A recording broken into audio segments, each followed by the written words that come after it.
Muy buenas noches, soy Federico Reyes Heroles, bienvenidos a Primer Círculo. Buenas noches, Carlos Elizondo, bienvenidos a Primer Círculo.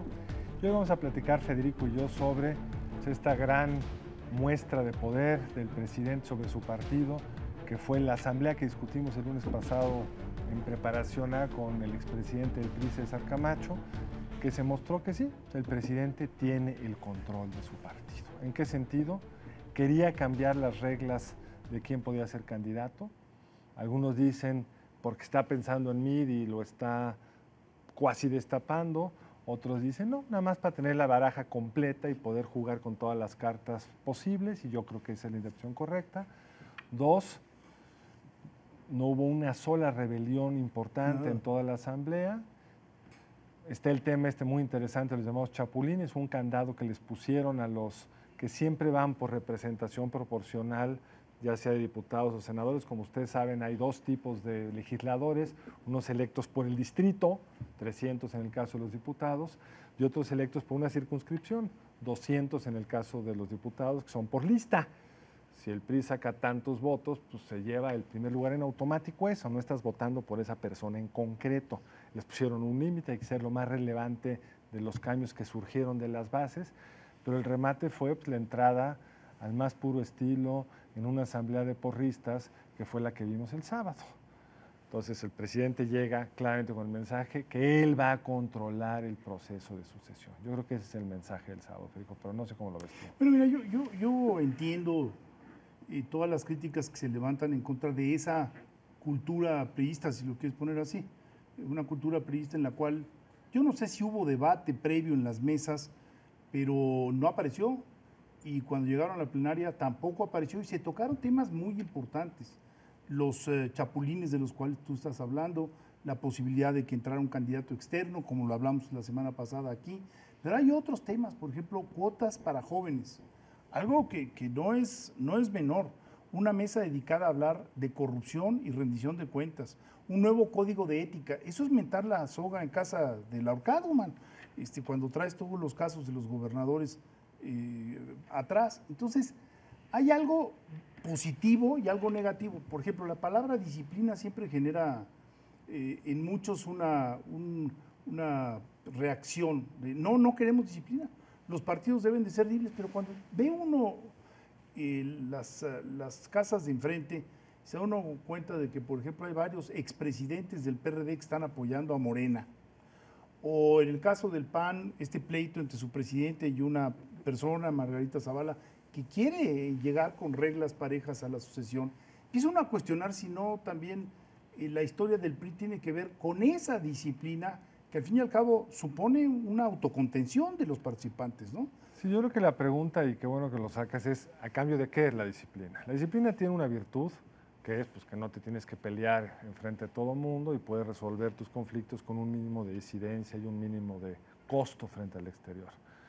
El partido más disciplinado de todos se llama Morena, digamos, si alguno aprendió el método priista, porque ahí decide uno, ni siquiera que se llama López Obrador, ni siquiera hay que pasar por estos complejos balances y acuerdos que hay dentro del PRI y que les funcionaron muy bien. El problema quizá tiene que ver con el tema que tú mencionabas de esas mesas de lucha contra la corrupción, de llevar a casa del ahorcado la soga, que es que uno de los elementos históricos del PRI ha sido la corrupción, ha sido la fórmula mediante la cual pues, se cubren, se premian unos a otros. Por eso tardó tanto tiempo, Federico, en salir lo del exgobernador Duarte. La Auditoría Superior de la Federación lo había sacado desde finales de la administración pasada. Ese cemento que ha sido el intercambio de favores es lo que vuelve muy complicado para ellos el tema de la lucha anticorrupción. Yo no sé también si estamos haciendo una lectura muy parcial en el sentido de que la corrupción sea patrimonio exclusivo del PRI. No dije eso, ¿eh? No, pero este cemento del que tú estás hablando también se da en Morena, por ejemplo, de manera muy evidente. Estamos con el delegado en Tláhuac, ¿no? Con todo un escándalo ahí. O se da en el PAN con la protección que le brindaron a Padres en Sonora. ¿A qué me refiero? Yo creo que lo que está mal, siguiendo aquel principio tradicional de la campana de Gauss, es que siempre vas a tener corruptos y siempre vas a tener gente muy honesta. Pero ¿hacia dónde se inclina la gran masa de un partido? Podemos decir que las medidas que aprobaron van a hacer que esa masa se cargue más hacia la honestidad, la rendición de cuentas, o da lo mismo, porque podemos decir, bueno, si es genético priista, pues entonces que se queden con su discusión no sirve de nada. Pero yo creo que es importante que se haya abierto el tema, es importante que se hayan enterado, digamos, a los propios, se haya hecho público que los miembros del Partido Revolucionario Institucional que se han encontrado en situación pues delicada serán removidos, expulsados, llámalo como quieran. Como también me parece muy importante que se vayan a hacer análisis de control para saber cómo son los candidatos. Me parece que es un paso. Qué bueno que reaccionan, traen historias incluso pues, muy complejas como esta historia de Odebrecht. Entonces tienen un dilema importante enfrente y qué bueno que le quieren entrar, pero vamos a ver si asumen las consecuencias reales de todo esto. ¿Cómo te imaginarías esas consecuencias reales? Pues tú, como expulsiones. ¿no? Expulsiones. Yo sí, también creo. Expulsiones, digamos, y quizá lo más importante, acciones. Para mí esa es la prueba de fuego, la acción. Sí, por ejemplo, la no designación del fiscal anticorrupción, pues no te habla de una actitud... La no designación del fiscal anticorrupción porque todos lo quieren controlar y ahí sumaríamos a los otros partidos. Todo el diseño del Sistema Nacional Anticorrupción está parte de la idea de que yo me desligo de quienes van a tener esa responsabilidad para que sean las leyes y no los cuates lo que implique, lo que te lleve a decidir o no decidir. Y creo que mientras no veamos acciones concretas va a ser muy difícil. De hecho, lo que hemos visto en muchas entidades, afortunadamente fracasó con la salida de Duarte y Borja en ambos estados, Veracruz y Quintana Roo, que querían aprovechar el diseño para heredarle a su sucesor un fiscal anticorrupción y todos los elementos del Sistema Nacional Anticorrupción cercanos a ellos. Y eso me parece que es pues, erosionar todo este principio. Fíjate que a mí lo que me brinca, y me brinca a partir de una transmisión televisiva que vi la semana pasada, en la cual colegas nuestros se burlaban de lo que estaba ocurriendo en el PRI, y me da la impresión de que ese es un error, porque el fenómeno priista es algo muchísimo más complejo. Llevamos riéndonos y burlándonos del PRI, diciendo que va a desaparecer el PRI, pues por lo menos 3 décadas, que yo me acuerdo del 88 para acá. Y ahí están otra vez y gobiernan alrededor del 50% de la población. Quiere decir que hay que ser muy cautelosos, porque al burlarnos de ese partido nos estamos burlando de millones de mexicanos que piensan así y que piensan que ese es el... Yo no voy a ser como Hillary Clinton de hablar de la canasta de deplorables que van a votar por Trump. Yo no creo que ese es el sentido, por lo menos mío. No. Pero sí creo que tenemos ahí un fenómeno muy complicado de entender y de desarmar. Y después fíjate que algo que es interesante es la no definición ideológica del PRI, que ha sido estudiada por muchos tratadistas, ¿no? ¿Qué es el PRI? ¿Es de derecha, es de izquierda? Por ejemplo, si uno se pone a analizar al presidente Peña Nieto, ¿y qué es Peña Nieto? A ver, Peña Nieto se pelea en la reforma de telecomunicaciones, pues con intereses muy concretos. En la reforma educativa, con intereses sindicales muy concretos y con intereses, bueno, que digamos, de estas mafias de maestros. Y ahí te vas leyendo la reforma laboral, pues es una reforma laboral que él ratificó, ya estaba encausada, lo que quieras. Pero entonces termino diciendo, bueno, ¿y qué es Peña Nieto? ¿Es derecha? ¿Es centro? ¿Es izquierda? Es que el PRI ha sido la famosa teoría del péndulo, sí hacia la izquierda, sí hacia la derecha en función de las necesidades del país y los equilibrios políticos.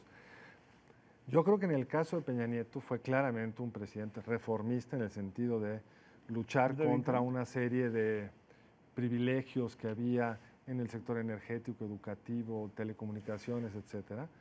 Pero al mismo tiempo, digamos, y en las áreas donde pudo aislarse de los procesos más complicados de este partido, los abusos, la corrupción, etcétera, como en energía, se han podido asignar muchas de las reservas que pusieron en subasta, las lograron colocar y en todos los casos sin que haya ninguna crítica o sospecha de que se lo asignaron a sus cuates porque hicieron un procedimiento muy transparente, etcétera. Y por el otro lado tenemos los excesos ilustrados recientemente por el socavón de obras que no sabes cómo las asignaron, donde nadie es responsable de lo que luego sucede, donde incluso hay muertos y no pasa lo que uno esperaría en una administración pública, que alguien se haga responsable, por lo menos renunciando. Entonces creo que tenemos esa mezcla confusa. Esa mezcla confusa que acaba siempre así siempre, pero que en el otro gran esfuerzo modernizador, que fue el de Salinas de Gortari con el Telecán y las grandes reformas, el socavón de esas reformas fue todo el entramado de intereses y de corrupción que se cocinaba en algunos de los procesos. Entonces yo creo que eso es lo que es enormemente difícil en el caso del PRI, es su fortaleza y su debilidad.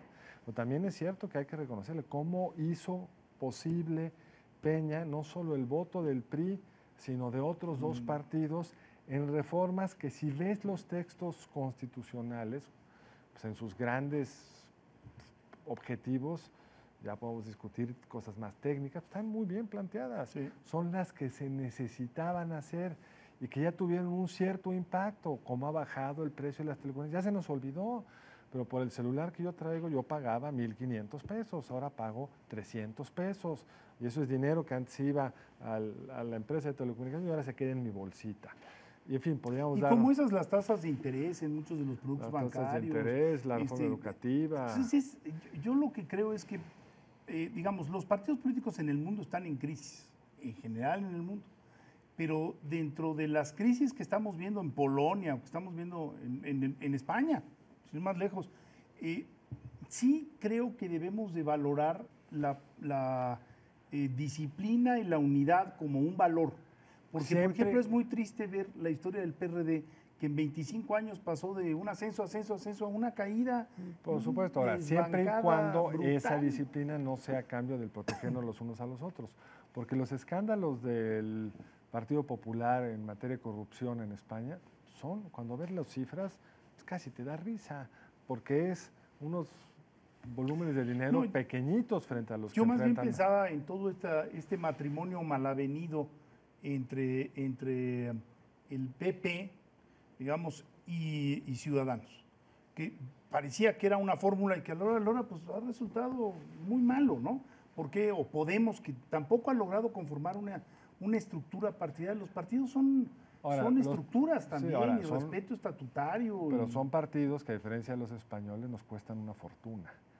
O sea, simplemente el dinero legal con el que cuentan los partidos políticos en México son el sueño de un borracho enloquecido en cualquier otro sistema político. Tú ves el dinero que les toca a los partidos españoles, es nada frente a lo que les toca a los... Y eso, cuando lo sabes manejar, genera disciplina. A veces ni con eso, como en el caso del PRD, pero creo que el tiempo se nos terminó. Creo que ya se nos fue.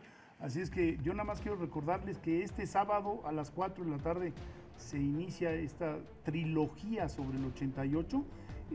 Parece muy atractiva la serie, así es que estemos pendientes todos de esta nueva serie. Empiezan las dos primeras, que son la de Cloutier y la de Cuauhtémoc Cárdenas.